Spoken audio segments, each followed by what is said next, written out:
Esta es una nueva oportunidad que Dios nos brinda de poder continuar esta serie que yo he titulado La música en el plano de los espíritus.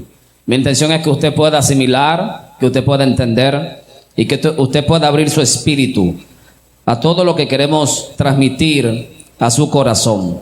Estaré leyendo nueva vez el Salmo 150, no para fundamentarme en ese salmo, sino porque este salmo es una clara evidencia de que una de las múltiples formas de adorar a Dios es a través de la música. Salmo 150, es leída la palabra en el nombre del Padre, del Hijo y del Espíritu Santo. Alabad a Dios en su santuario, alabadle en la magnificencia de su firmamento, alabadle por sus proezas, alabadle conforme a la muchedumbre de su grandeza, alabadle a son de bocina, alabadle con salterio y arpa, alabadle con pandero y danza, alabadle con cuerdas y flautas, alabadle con címbalos resonantes, alabadle con címbalo de júbilo. Todo lo que respire, alabe allá. Aleluya. Pueden sentarse. Quisiera hoy poder continuar esta serie que, repito, el tema, la música en el plano de los espíritus. Mi intención es abrir la Biblia y ver lo que la Biblia dice respecto a la música. Lo segundo es ver qué dice la ciencia a nivel de la música. Y lo tercero es contarle las dos experiencias, las dos visitas que el Eterno me hizo y me habló de la música. Mi intención es que usted pueda analizar, usted pueda meditar en todo lo que hemos comenzado a predicar el domingo pasado. Y yo pretendo terminar esto el último domingo de este mes de agosto, excepto que se me complique y tenga que tomar alguno de los domingos del mes próximo. Pero mi intención es agotar todo en este mes. Lo único que quiero es que usted esté atento a todo lo que estamos transmitiendo, a todo lo que estamos depositando en su espíritu, pero también usted pueda estar atento para que si en un momento tengo que ir rápido en el desarrollo de los temas o de los subtemas, usted también pueda apreciar lo que queremos transmitir.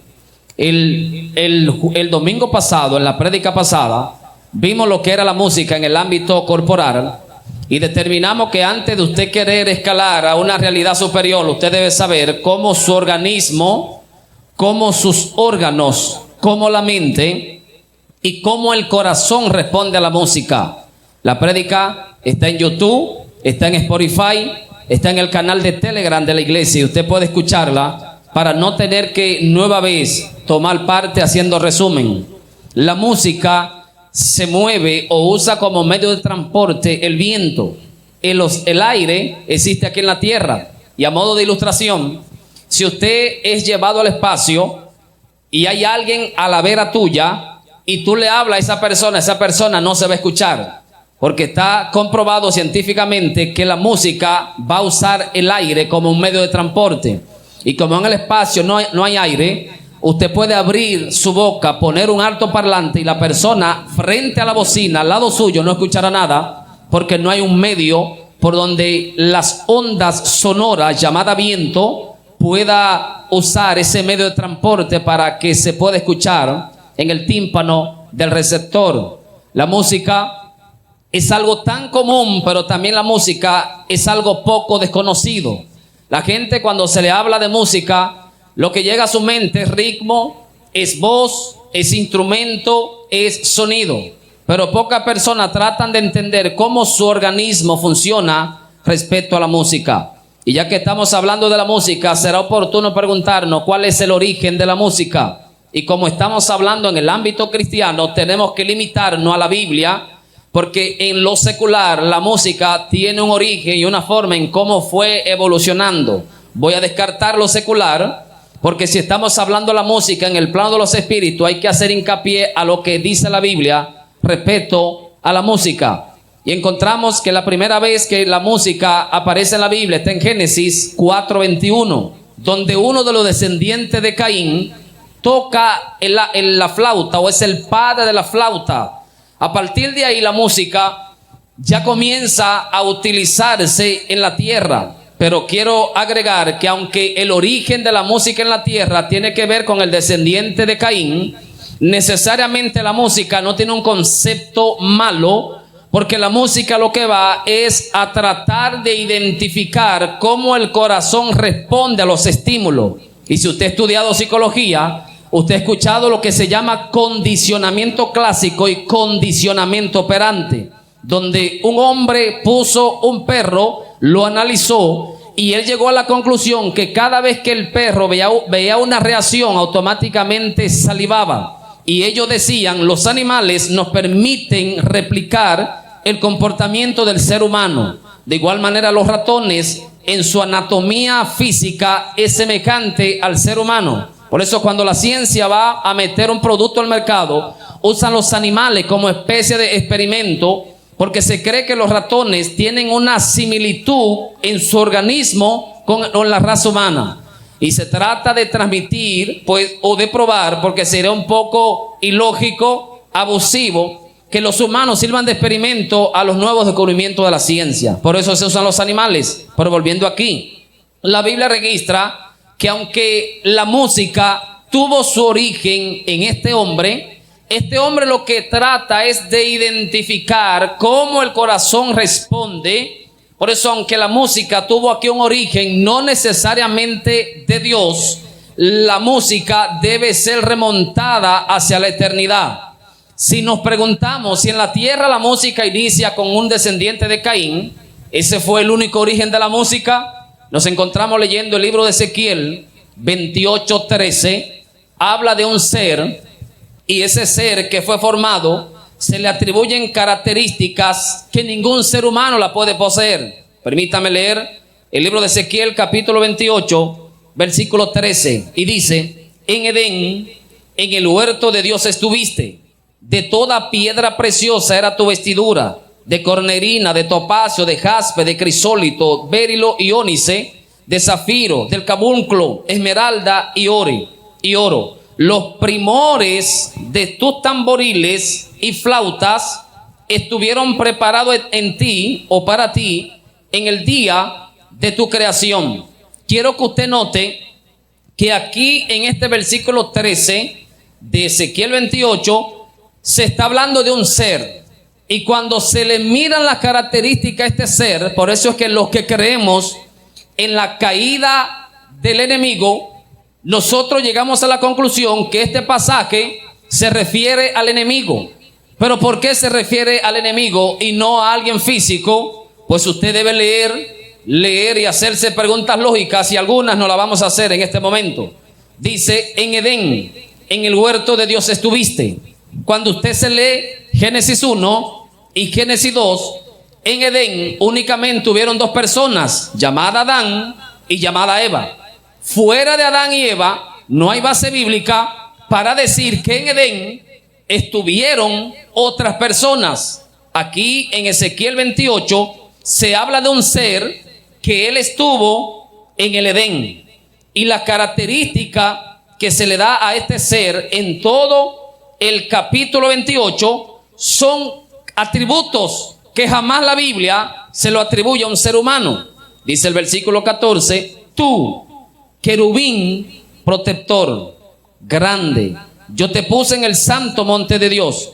Allí estuviste en medio de las piedras de fuego, te paseaba. Cuando leemos la Biblia no le da el término querubín a ningún ser humano. Jamás en la Biblia se habla de un ser humano como un querubín.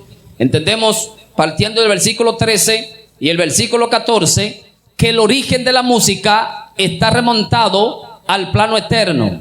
Si la música tiene su origen en la eternidad, esto me dice a mí que cuando la música se incrusta en el crono, viene a través de uno de los descendientes de Caín, pero no es el autor originario de la música. Él solamente fue el medio para que la música pase del plano eterno al plano natural. Por ende, yo puedo usar la música para alabar a Dios, porque el origen de la tierra es a través de alguien pecador. Pero aquí en el versículo 13 y 14 de Ezequiel 28 se dice que el origen está en la eternidad. Este ser que fue creado, ese día dice aquí que había adoración ante su creación, había alabanza ante su creación. Y dice una rama de la teología que este ser de quien se está hablando aquí es del diablo y Satanás. Se cree que el diablo y Satanás es el cuarto segundo en el aspecto sobrenatural. ¿Por qué cuatro segundos? Dios Padre, Dios Hijo y Dios Espíritu Santo son tres. El enemigo era el cuarto. Lo que se entiende es que después de Dios Padre, Dios Hijo y Dios Espíritu Santo, el enemigo era el que seguía. Es el segundo porque Dios, aunque son tres, es un solo, está unido en todo lo que hace. Después de Dios, que es un solo, sigue el próximo, el segundo, que es el enemigo. Por eso el enemigo es catalogado cuarto segundo, segundo cuarto. Y hay quienes dicen que cada vez que tú adoras, cada vez que tú exaltas, cada vez que tú le cantas a Dios, tú le estás dando un dolor de cabeza a Él, porque Él sabe que fue sustituido.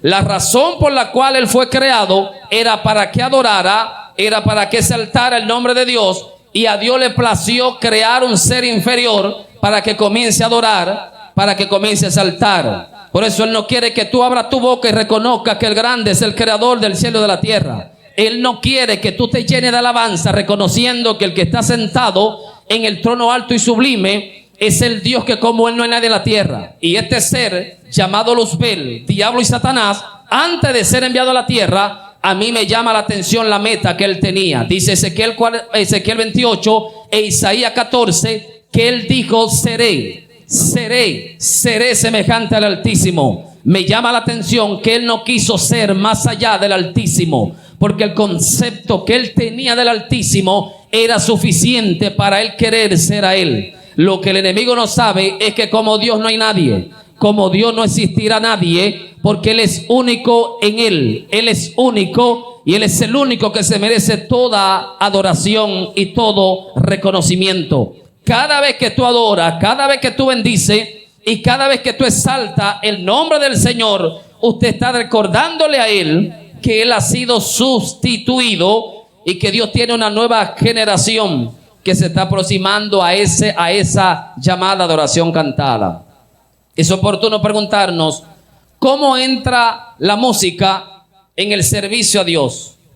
¿Cómo entra eso llamado música, que es la combinación del sonido, el silencio con el tiempo? ¿Cómo entra en el servicio espiritual o en el servicio litúrgico? Leemos en Éxodo 15, 1 al 21, que Moisés y Miriam cantaron al Señor después de cruzar el Mar Rojo. Hubo alabanza, hubo tamboriles. Leemos de igual manera en Jueces 5 que Débora y Bara cantaron una canción luego de la victoria. Leemos de igual manera en el primer libro de Samuel, capítulo 10, versos 5 y 6, que los profetas usaban música para entrar en estados espirituales que le permita la comunicación con el Eterno. Pero no es hasta David. Aunque la música se usaba en el ámbito litúrgico, en el ámbito espiritual, se usaba de manera informal. No había una estructura, no había un mandato. David es el que recibe la revelación sobre la música en el templo. Y en el primer libro de Crónica 25:1, David dice: asimismo David y los jefes del ejército apartaron para el ministerio de los hijos de Asá, de Hernán y de Jedutún, para que profetizasen. Y quiero que usted raye en su mente: profetizar, ¿con qué? Con arpas, con salterios y címbalo. David aparta gente para que profetice conjuntamente con música y con instrumento. Raye eso en su mente, porque más adelante vamos a retomar esa parte. Dice también Primera de Crónica 23:5, y 4,000 porteros y 4,000 para alabar a Jehová, los cuales, dijo David, puse yo para que canten con los instrumentos que hice para tributar al Señor. De igual manera, Primera de Crónicas 9:33, dice que David instituyó una adoración continua delante de la presencia del Señor. Es decir, David hacía cultos las 24 horas del día, cultos de alabanza, cultos engrandeciendo al Señor. David ordenó los sacerdotes y puso músicos levitas para que estén delante de la presencia del Señor. ¿Por qué ahora David relaciona la música al servicio cristiano, al servicio al Señor? Porque David sabía que la música producía algo en el corazón. David sabía que la mente reaccionaba a eso llamado ritmo, reaccionaba al movimiento. Pero no solo David es el que instruye la música en el ámbito litúrgico, sino que más adelante en el Nuevo Testamento también Pablo instruye algunas recomendaciones para el culto cristiano. Encontramos en Hechos 16:25 que Pablo y Sila estaban cantando himnos a Dios, y después que estaban cantando dice que las puertas de la cárcel se abrieron. En Efesios 5:19 dice también Pablo hablando con salmos, himnos y cánticos espirituales, cantando y alabando al Señor. Y en Colosenses 3:16 dice cantando con gracia en vuestros corazones. ¿Con qué? Con salmos, himnos y cánticos espirituales. Note los tres términos relacionados a música que Pablo está usando. Repito, en Efesios 5:19 Pablo habla de salmo, himno y cántico. De igual manera en Colosenses 3:16 Pablo repite salmo, himno y cántico. Cuando en un mandato usted repite las palabras, usted está mandando un mensaje claro. ¿Qué es lo que Pablo quiere que se cante? Que se canten salmos, que se canten himnos y que se canten cánticos. Valga la redundancia, ¿a qué Pablo se refiere con salmo, con himno y con cántico? Lo primero es que el salmo era convertir en canción los salmos. En Israel se tenía la costumbre que se agarraban los 150 salmos y se entonaban, se le ponía instrumento, se le ponía un tono y la gente comenzaba a cantar salmos. Y es lo primero que Pablo está diciendo. Los salmos que nosotros conocemos, lo que pasó David y los demás salmistas, vamos a llevarlo a la música porque es una forma de reconocer lo que Dios ha hecho. Es una forma de reconocer que nuestra dependencia debe estar en el Señor. Lo segundo que Pablo habla aquí de los signos. ¿Qué eran los signos? Los signos eran las canciones que los hermanos entonaban por sí mismos para grandilocuar o engrandecer el nombre del Señor. Ellos ya no estaban cantando salmos. Un hermano quería cantar una canción, yo sé que estás aquí, y ellos comenzaban a reconocer que Dios estaba presente en medio de ellos. De igual manera, cuando ellos cantaban Jesús es mi paz, Jesús es mi aliento, eso servía de estímulo y de fortaleza. De igual manera, la doctrina se comenzó a cantar y se llevaron a entonación y la gente comenzó a aprenderse la doctrina a través de canciones. Y Pablo dice ahora hay un tercer nivel donde tú no vas a cantar lo que dijo David, donde tú no vas a cantar lo que dijo un tercero. Tú tendrás que hacer cánticos espirituales. Y la palabra cántico aquí se refiere a lo momentáneo, a lo espontáneo. Es esa alabanza que tú le das a Él. No planificaste el ritmo, no planificaste nada, no planificaste lo que iba a decir, pero el Espíritu te posee en un momento y ahí se da ese cántico que sale desde lo más profundo de tu corazón. Y el error de la iglesia es que la iglesia se está quedando en el segundo nivel de las canciones. La iglesia hace himno, que es repetir lo que otro dijo, es entonar lo que otro dijo, es ello aprenderse lo que otro le dice a Dios, y eso está bien. Lo que está mal es que no hay una adoración genuina, no hay una palabra sincera que salga desde lo más profundo de tu corazón. Y Pablo está diciendo, hay tres categorías que hay que aplicarlo en la iglesia. No es solamente recitar el salmo, no es solamente repetir lo que diga ese tercer personaje, es usted también tener palabras que salgan desde lo más profundo de tu corazón, y que usted cuando esté aquí se rinda a la voluntad y a la dirección del Espíritu Santo. Pero para que se den los cánticos espirituales es necesario que usted esté en intimidad y en comunión con Dios, porque el Espíritu únicamente va a poseer a aquellos que tengan tiempos a solas con Él. Solamente aquellos que tengan secreto con Dios son aquellos que van a ser tomados por el Espíritu Santo. Y quiero hacer un paréntesis, que cuando se trata de cantar o replicar las canciones de un tercero, en una de esas visitas, cuando Dios me hablaba de las músicas, Dios me dijo: el error de mi iglesia es que mi iglesia me está repitiendo lo que me dice un tercero. Y yo quiero que usted sepa cómo opera el plano eterno. Y permítame hacer un paréntesis. El crono, que es el tiempo de la tierra, tiene pasado, presente y futuro. Lo segundo es que la mente limitada humana olvida, pero lo que usted escucha diario, usted nunca lo va a olvidar. Pero lo que usted escuchó hace 10 años, usted no lo tiene presente hoy, porque en el crono el pasado no es igual que el presente. En la eternidad hay un continuo presente, pero esa realidad en la eternidad se mantiene bajo un sonido. ¿Me explico? Aquí estos saltos para adelante se escuchan, pero si usted se va a Cerro el Medio, esta bocina no se escuchan. Pero en la eternidad no existe tiempo, ni espacio, ni distancia. Todo lo que se dice desde la tierra en la eternidad es un sonido que lo recorre de extremo a extremo. Y aunque la eternidad no tiene extremo, permítame usar la ilustración. Si llegó al extremo A, se vuelve al extremo B. Cuando llega al extremo B, vuelve al extremo A. Pero cuando va al extremo C, vuelve al extremo D. Imaginemos que la eternidad es un globo, es un círculo, y todo lo que se dice ahí va a estar limitado por esa realidad. Pero todo lo que se dice en la eternidad está siendo escuchado perpetuamente. Y Dios me decía: hay adoraciones que mis hijos me están diciendo a mí, y hay adoraciones que mis otros hijos están repitiendo lo que ellos han dicho. Y yo le dije: Señor, hay un problema en yo decirte lo que otro te dijo a través de una canción. Y Dios me dijo: no hay problema.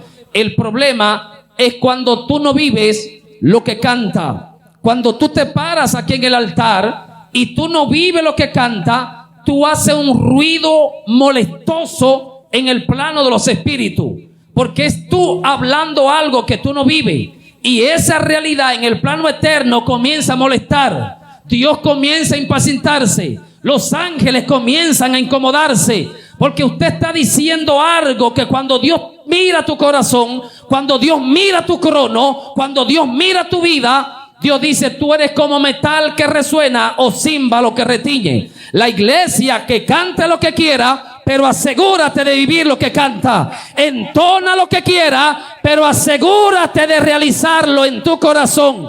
Porque Dios no presta atención a lo lindo que toca el piano, a lo lindo que toca la batería, a lo lindo que toca la letra. Dios presta atención en qué medida tu realidad espiritual y tu boca entran en comunión. Cada vez que tú cantas una canción en la realidad espiritual y tú no vives esa canción, tú eres un ruido en el plano de los espíritus. Y Dios me enseñaba: el ruido es lo que a mí me molesta. El ruido es algo intolerable.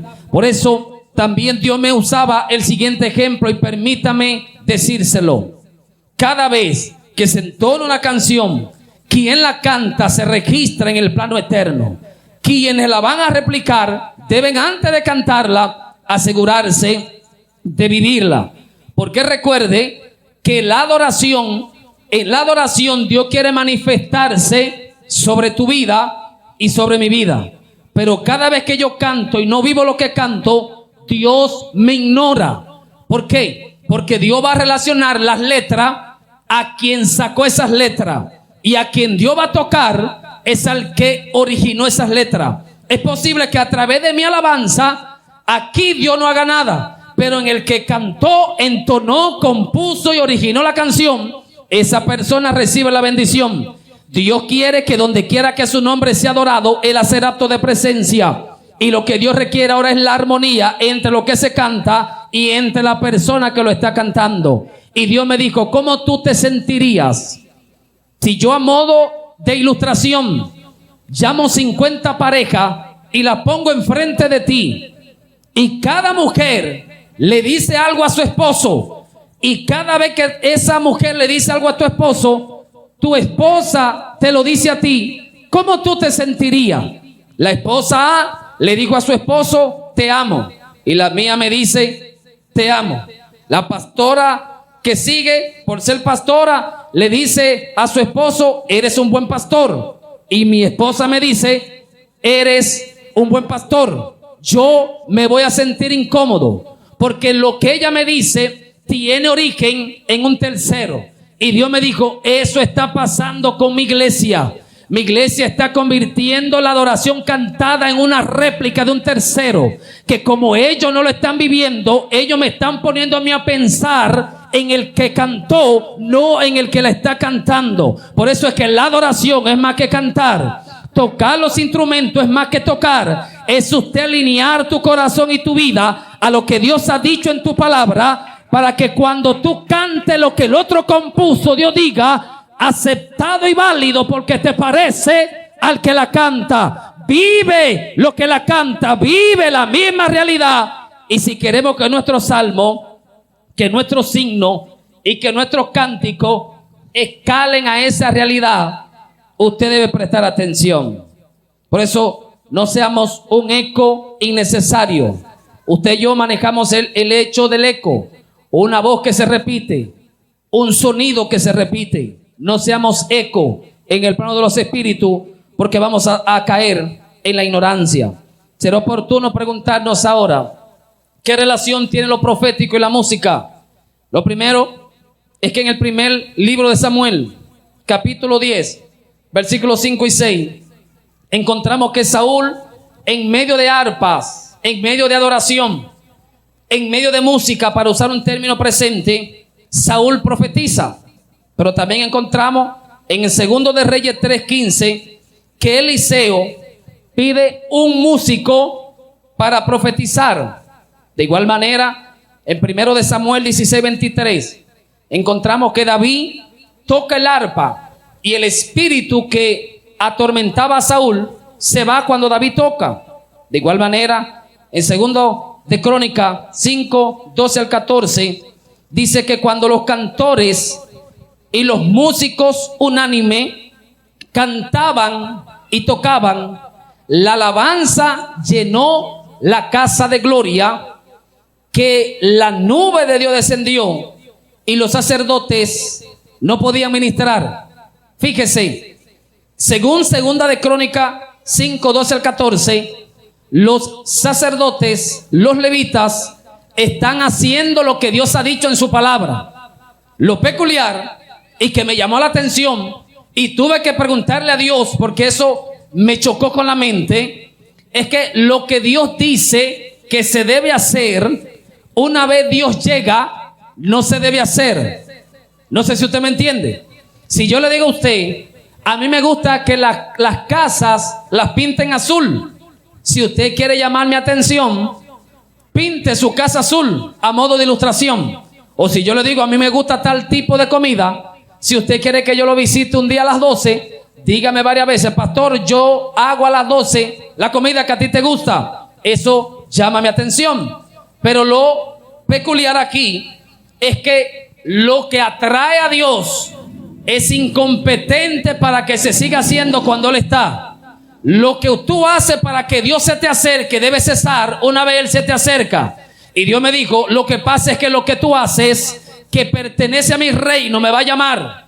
Pero una vez yo dirija mi atención hacia ti, lo mío es la especie de unión entre tú, que quieres que yo te visite, y mí. Una vez yo te visite a través de lo que tú haces para mí, deja de hacer lo que tú antes hacías y céntrate en mí. Porque lo que es mío es el camino para que tú te centres conmigo. Lo que está diciendo es que mientras ellos cantaban, mientras ellos llenaban el incienso, mientras ellos hacían las oraciones, Dios hizo acto de presencia y ellos tuvieron que doblegarse delante de Él. Cuando tú predicas, Él se acerca. Cuando tú cantas, Él se acerca. Cuando tú oras, Él se acerca. Pero cuando Él se te acerca, todo eso debe cesar y usted debe centrarse en Él, porque Él es el que acaba de llegar. Él es el que acaba de ser apto de entrada. Por eso Dios va a interrumpir muchas agendas, muchas prédicas, muchas canciones, muchas actividades, muchas oraciones. Porque Dios está interesado no en que tú hagas lo espiritual, sino en si lo espiritual te conecta a Él. Si lo espiritual hace que Él te visite. Si lo espiritual hace que Él haga acto de presencia donde quiera que tú estás.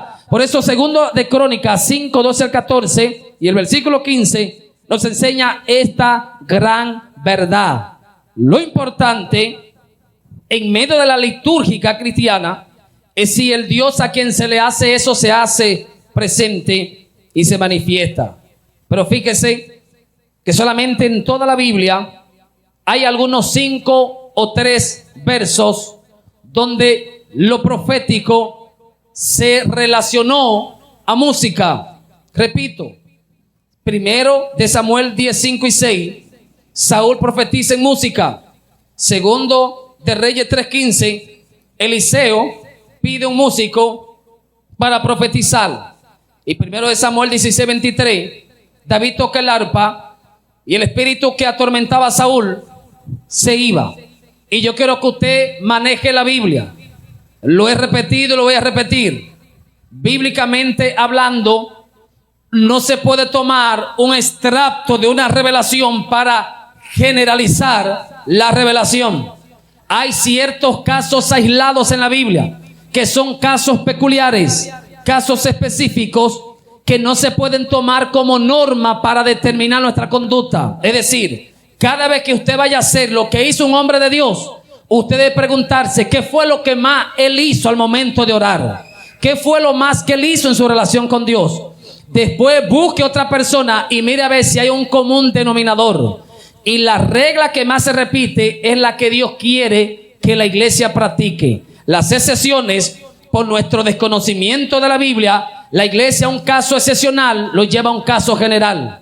Bíblicamente hablando, la oración, bíblicamente hablando, la música son 2 medios para tú conectarte con Dios. Pero entre oración y música, la oración es la que establece la norma y el patrón repetitivo. El error de esta generación es que esta generación quiere subir al altar, subir al cielo a través de música. Y a la gente, si no se le hace un fondo mientras está predicando, la gente está incómodo, como que hay una dependencia de la música para tú escalar al plano sobrenatural. La Biblia no dice que a través de la música es que vamos a escalar en el plano de los espíritus. Pero ahora la pregunta es, ¿por qué Eliseo fluyó a través de un instrumento?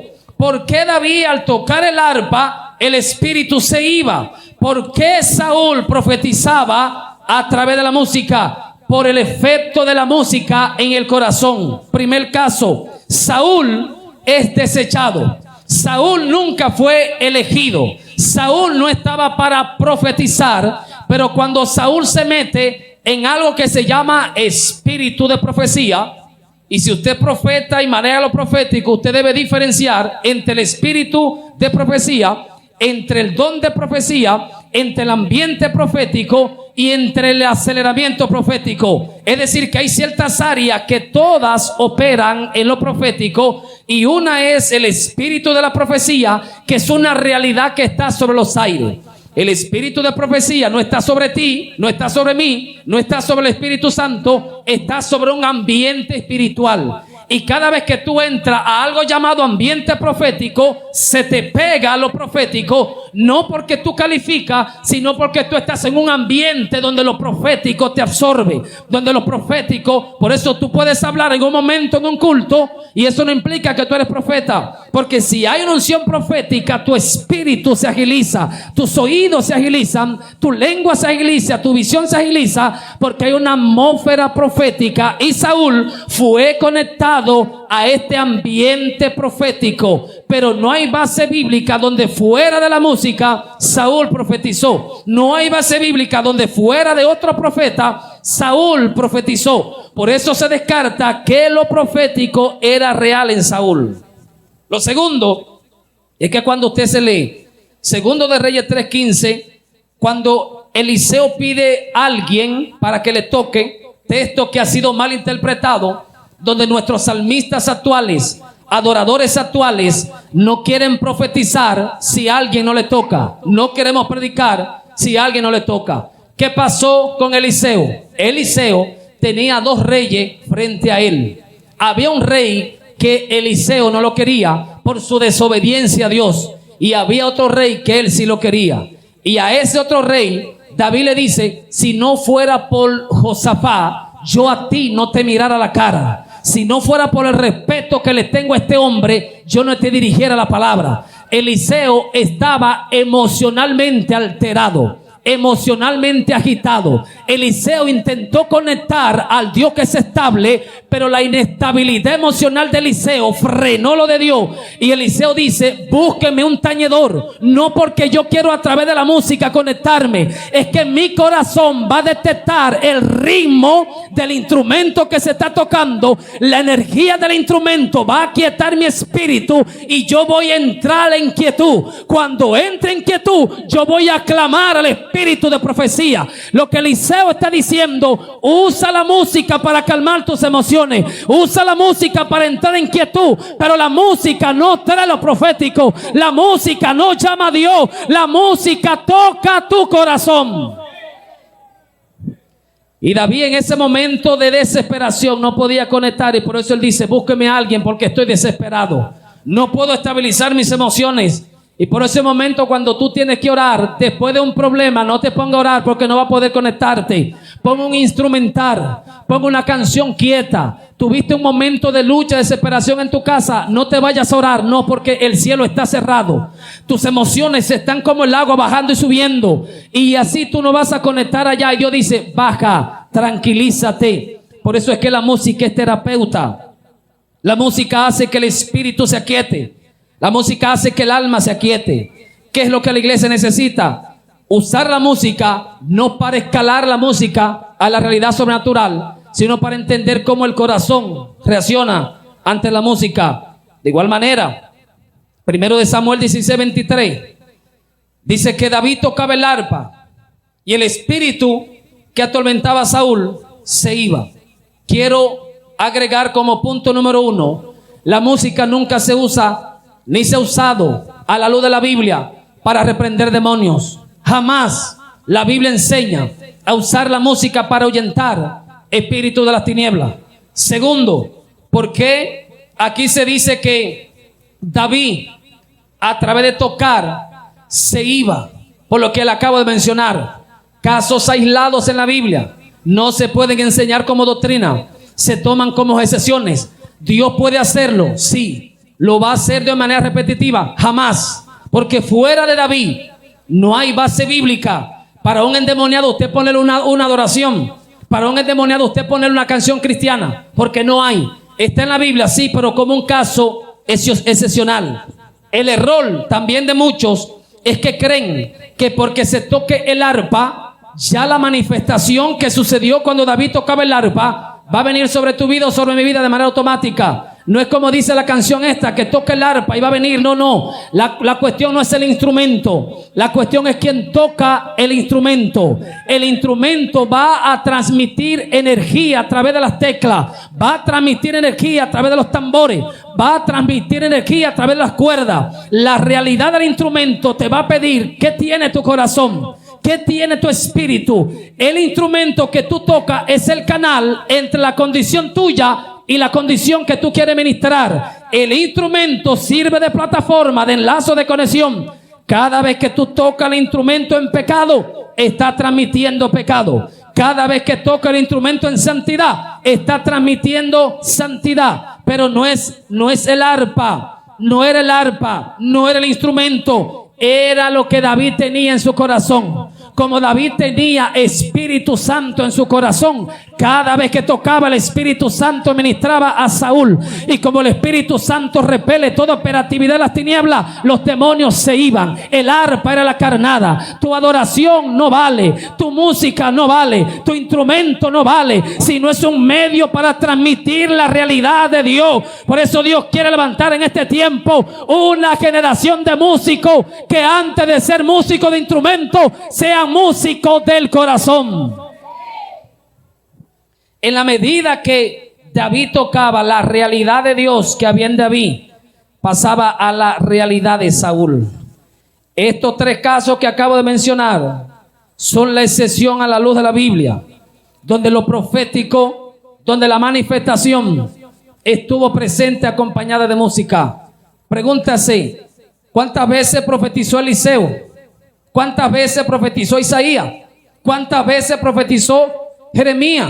¿Cuántas veces profetizaron los profetas? Y después pregúntase, ¿cuántas veces lo hicieron con música? La música fue la excepción. El error de este tiempo de la iglesia es que todo lo queremos llevar a la música. Por eso en la iglesia no hay tanta unción, lo que hay es más emoción. La gente es tocada por la letra de una canción, sus emociones se identifican con la canción y la gente rinde una emoción y cree que hay manifestación. Hemos sustituido la reacción del alma, de la reacción de la música en el alma, por la reacción del espíritu en la canción. Nos hemos conformado con entonar algo que me gusta. Y yo le decía a alguien, para Dios no hay un atributo más importante. El Dios que ama, que está aquí, tiene perdón aquí, tiene santidad aquí, tiene paciencia aquí. Y yo le dije a alguien, ¿cómo se explica que tú sientas más con un atributo de Dios que con otro atributo? ¿Cómo se explica que Dios sea santo y tú hagas tanto hincapié en la misericordia, o que tú hagas tanto hincapié en el juicio?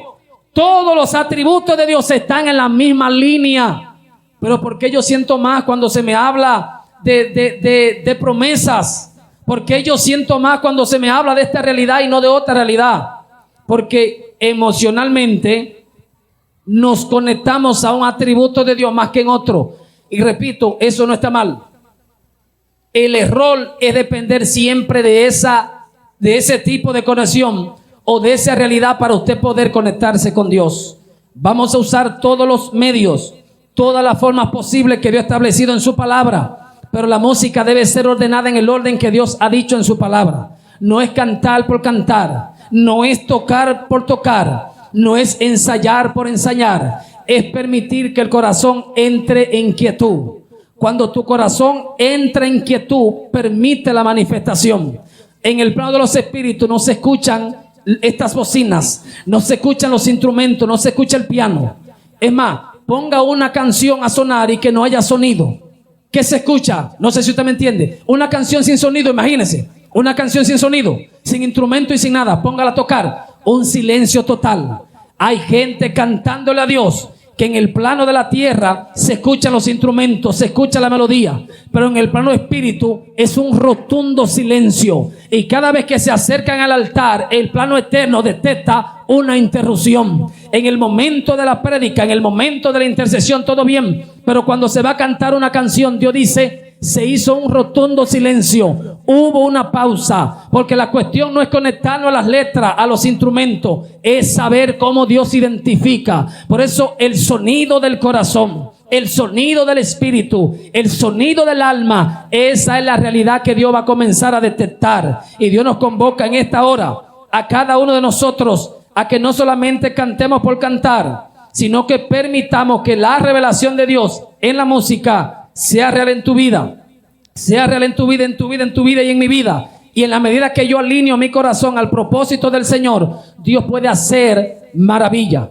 Por eso en esta ocasión yo quise tratar la música en la iglesia, cómo se introdujo, cómo se fue formando, dónde tuvo su origen, en qué medida se autorizó, cuáles sugerencias dio Pablo. Recuerde, 3. Pablo da 3 sugerencias y tenemos que prestar atención a las 3, porque ninguna es más importante que la otra. Tenemos que recitar la Biblia, tenemos que recitar la doctrina a través de canciones o las verdades cristianas, y tenemos que llevar un momento de espontáneo donde el Espíritu Santo te interrumpe y usted se enfoca delante de él y hace lo que él ha dicho y lo que él quiere que se haga en su palabra y en su voluntad. En la medida que la iglesia entiende el papel de la música, no aquí, sino como Dios ve, vamos a ser muy selectivos con nuestras canciones.